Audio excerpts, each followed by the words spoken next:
Theseus, an entertaining retelling. I'm going to be going off of information from Thomas Bulfinch's Age of Fable, unless I say otherwise. Theseus was born to Aegis, the ruler of Athens, and Aethra, the daughter of the king of Trozen. And can you guess what Aegis does after he has a son? Aegis was the ruler of Athens, so he had to go to Athens to rule there. So he left Theseus and Aethra in Trozen. But before leaving, he left his sword and shoes under a rock for Theseus to roll over when he was old and strong enough. Theseus was to present himself to his father when he was old enough. Years later, Theseus' mother took him to the rock to obtain his belongings, and he rolled the rock over with ease. Theseus was now old enough to present himself to his father in Athens. His grandfather advised him to take the sea to Athens because the roads were dangerous and full of evildoers, but Theseus said no. The reasons he wanted to take the roads were because he's an adventure seeker, and because he was inspired by Hercules to be a fighter of evildoers and to make a name for himself as a hero. Theseus was meant to go from Trozen to Athens, but on his way to Athens he stopped by at Epidaurus, where he met Periphetes. Periphetes was a well-known evildoer who beat people up with his club, so he thought he could take on Theseus, but Theseus kicked his ass, and took his club as a reward, as a reminder of his first victory. Theseus fought many evildoers on the way, and he finally made it to Athens to present himself to his father. When Theseus finally reached Athens, his father was married to Medea, a sorceress. Medea knew who Theseus was and was scared of her influence over Aegis disappearing if Theseus was acknowledged as his son, so she made Aegis think Theseus was a stranger and not his son, and made him doubt him as a stranger. She made Aegis give Theseus a cup of poison to drink, but before Theseus could drink it and die, Aegis noticed Theseus' sword, and Aegis discovered that Theseus was his son and stopped him from drinking it. Medea was busted, so she fled to Asia to escape punishment. Theseus was declared Aegis' successor by him. The Athenians were in a pickle because they were forced by Minos to sacrifice 7 youths and 7 maidens every year to be devoured by the Minotaur. The Minotaur was kept in a labyrinth constructed by Daedalus. The labyrinth was inescapable to any human who went in. Here the Minotaur lived, being fed with humans. Theseus wanted to fix this, so he offered himself as one of the sacrifices. His dad didn't want him to, so to comfort him, Theseus promised to change the ship's sails from black to white on his way back to show his victory. The ship departed. When they arrived in Crete, they met Minos and Ariadne, Minos' daughter.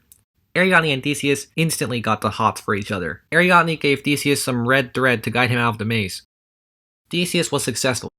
He killed the Minotaur and got out of the maze like a champ.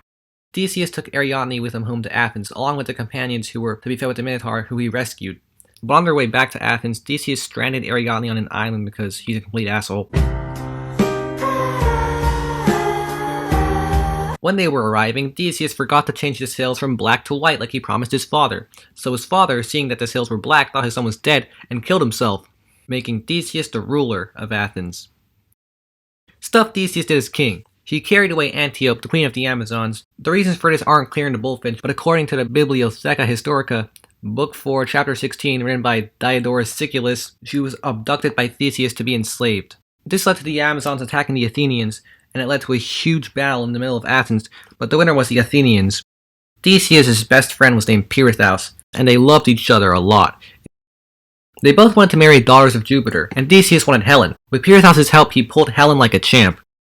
Pirithous wanted the wife of Erebus/Pluto, they're the same person by the way, and Theseus was like, that's pretty ambitious, but okay, I'll help. They went to the underworld together in order to get the wife for Pirithous that he wanted, but Hades/Pluto/Erebus wanted to keep Pirithous in the underworld because he knew he was trying to get his wife. So Theseus was rescued by Hercules out of the underworld, but Pirithous was left behind.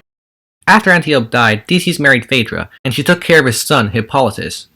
It isn't mentioned in the Bulfinch, but Hippolytus is Theseus' son to Antiope, named after Hippolyta, the sister of Antiope.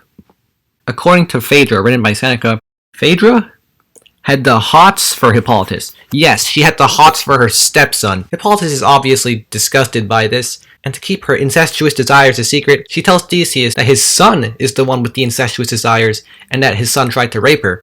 Theseus is furious, so he asks Neptune/Poseidon to kill his son, and Neptune says, okay, and he sends a sea monster to kill him while he's in the water. However, Phaedra is sad about this because she didn't want Hippolytus to die. So she confesses to Theseus that it was her with the incestuous desires, and that Hippolytus was innocent, and then she falls on her own sword, killing herself out of guilt. The information from Seneca ends here.